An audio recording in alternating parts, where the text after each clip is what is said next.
To já nevím. Zavolej mu. Kde jsi? Pojď už. Už jdu? No, to vás rvalo taky. Dost, tyba.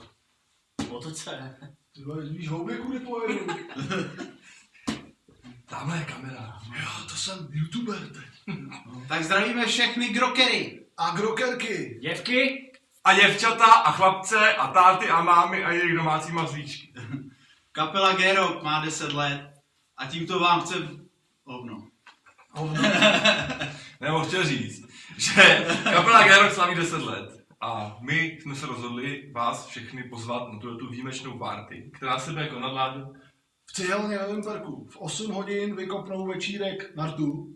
Na rtu. Pak v prodlouženém setu G-Rock, kde bude spoustu hostů a překvapení. A večer zakončí Debil Heads. Takže se těšte na pořádnou pařbu. Hlavně party na baru. A?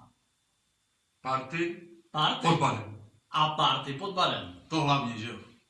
Takže se na vás těšíme. My na rtu. A my G-Rock. A? Debil Heads. A? A? A to je celý. Na to je celý.